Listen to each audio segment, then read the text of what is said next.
Hi there, I'm Rex King. Welcome back to another episode where I review films currently in theaters. And today I'm talking about Ghostbusters Frozen Empire. So, Ghostbusters Frozen Empire is the follow up to Ghostbusters Afterlife. The Ghostbusters family finds this orb that seems to be containing some ancient evil, and it's up to the Ghostbusters family to put a stop to it. Now, real quick, I love Ghostbusters. I love the first two movies, and I even like Afterlife a lot. I never saw the 2016 movie because I couldn't separate it from the other Ghostbuster movies. I just didn't think that was going to be fair to a completely new remake. But I really liked Afterlife because it was a direct sequel to the other Ghostbuster films, and I felt it was a good follow-up to where the series could go from there. Ghostbusters Frozen Empire takes what Afterlife did and makes it a complete and jumbled mess. There is a lot going on in this movie. There is like 3 or 4 subplots, maybe even more of that really, that don't really add anything to the film and aren't really fully explored either. There are some cool ideas that the story does, like focusing on Ray Stans when he is older and he just wants to be a Ghostbuster again, but he can't. Also, having Ray Stans have a bigger role here is also really cool. Then you have the main character, Phoebe, being friends with a ghost. That's also pretty cool. Could have been if it was more explored. We have Gary, once again played by Paul Rudd, who's struggling to really find himself in this family that he's in now because he's never been a father before, and this is a new experience for him.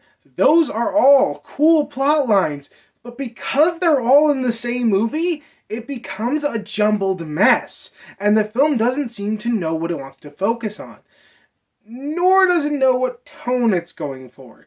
Sometimes the comedy and the horror blend really well. Other times the comedy is a huge distraction and takes away from some of the cooler scenes in the film. This writing is just all over the place. Then you have the characters, and this is another problem with the film. There are way too many characters. This film is trying desperately to cater to fans of Ghostbusters Afterlife and fans of the original Ghostbusters films by pulling in as many characters from those two films as possible and not giving all those characters something really important to do. The only real characters that are important are Phoebe, her mother, Gary. Even her brother's not even that important because he doesn't get anything to do other than to mess around with Slimer for a few minutes in the film. Then you have, for the older cast, the only ones who are really important are Ernie Hudson and Dan Aykroyd.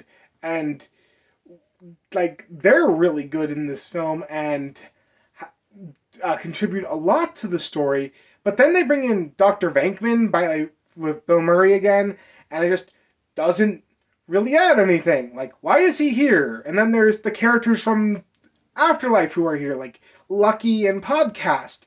Those two characters are given nothing to do, but they're here for some reason. And then we add new characters to make it even more conjumbled and even more pointless. You cannot give a bunch of characters in this film and then give them very little to do. You need to be more focused than this. And this film does not focus enough. And it just is so messy as a result. And the shame is here, there is some great performance work going on. Everyone is giving it their all. It's just the script is so bad. I really feel like there's probably an extra 30 or 40 minutes to this movie, on the cutting room floor somewhere, because the development with these characters, the way the story is composed, just feels like such a mess. And you want to know the worst part about this? The visuals in this film are actually pretty good. They use some more puppet work instead of focusing wholly on CGI, and I really appreciate that, and I really like that. And I think the CGI is probably some of the better CGI we've seen in a film like this. It's just so unfortunate it's stuck in this movie. And the music's not bad either. It's just, there's nothing here as far as a story, and the characters are just such a letdown. This film is a disappointment, in my opinion. I don't think it's awful, though. There were a couple moments where I did get a chuckle, and I did get a smile on my face through some of the film. And even though I felt like the story was a mess, I didn't find it painful to watch by any means, and it didn't overstay its welcome. So, on that regard, I'm going to give Ghostbusters Frozen Empire a 5 out of 10. Which is still a disappointment because that's probably the lowest score I've ever thought about giving a Ghostbusters movie. Again, I liked the first two Ghostbusters movies a lot, and Afterlife was a pleasant surprise for me. This is just such a huge letdown for the Ghostbusters series. Anyway, that's what I felt about Ghostbusters Frozen Empire. What did you think about it if you've seen it? Let me know in the comments below. And if you like this video, like, comment, and subscribe, and I will see you next time.